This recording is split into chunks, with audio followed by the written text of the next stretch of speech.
So this was what life was like before I outsourced. I was dealing with picking and packing. My father-in-law was picking and packing, and I was doing everything. So it was super disorganized. It was a jungle. And this is what life is like now. I have large business, not just on Amazon, on 20 different channels, only 2 employees, which is pretty unheard of. Most people, when they see, like I go to a cocktail party and they're like, Chad, how many employees do you have? I'm like, 2. Oh, you're small. And I think that's actually, they're misguided. They think that employees have to do something with success. And it's not correct. I look at my revenue per employee ratio. I've been on Amazon, the game has changed tremendously. So I started on Amazon in 2009, where there was no private labelers, barely any competition. And I saw the writing on the wall that I wanted to have my own brand.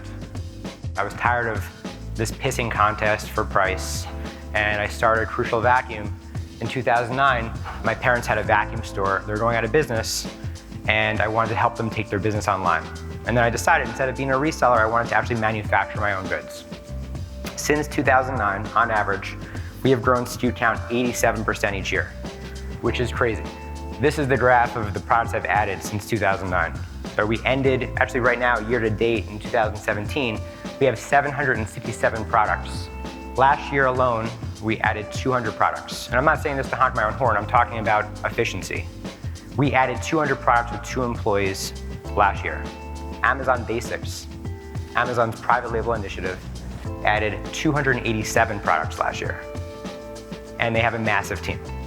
This is how many listings we have. So I am the king of kitting and bundling. I love kits, bundles, and I do it all for real estate space. I look at e-commerce like playing Monopoly. You need to be on every piece of the board to win. You want to own Park Ave, you want to own the utility, and so we create additional listings with kits and bundles, not just to increase our average selling price, which is, it happens, but I also am on every single channel to win. So I created a lot of listings, I play with titles, but I also put it all over the internet, because the second somebody sees that, right, it's an opportunity for the person to buy. It's real estate space. So how do you win? How am I winning? I'm winning not because I'm working harder. I'm working smarter than those that are out there. So in e-commerce is super interesting. Like what you know on Amazon or even off Amazon expires every 3 to 6 months. That's to make money. But in order to win, you need to have the right foundation, and you need to be a systems thinker. And that's why I developed this presentation, because I believe that we've developed a system and a process for us to win. So we're going to talk about 3 different levers that you can pull. So optimize, automate, and outsource. The reason why we're starting with optimize is because you cannot outsource an inefficient task. So we start actually with ourselves and discover ourselves first, then we automate with technology, and then we outsource with manual labor. These are the 3 levers, but the output is 2. The 2 outputs of these 3 things is time and money. The most important one for this presentation is money. Right? Because what we found is that when you give people back time, entrepreneurs like yourselves, you typically don't spend it more with your family. You actually start reinvesting back into your business and seeing how I can make more money. It's just what's inside of us as entrepreneurs. When I first started thinking about my life and how I can automate and outsource and do the things that I want to be doing, and this is, I have entrepreneurship ADD, I want to be doing a lot of different things. I started thinking about what are things I have no desire to be doing? What are things that I have no expertise doing? No knowledge, and just saying no. So a lot of entrepreneurs say, okay, I have a to-do list. But a lot of entrepreneurs don't have a do-not-do list. And I would encourage everybody to have a do-not-do list. I started with myself. I didn't start with anybody else. I started getting self-aware of where I'm deploying my time. I created a calendar. Every single thing that I did in my life, again, I highly suggest everyone leaves this room today, starts a calendar for 2 weeks, seeing where you're spending your time. Because all of us spend time doing things we shouldn't be doing. So the other thing that I started doing is I started actually not only doing this for myself, but I started doing this for my employees.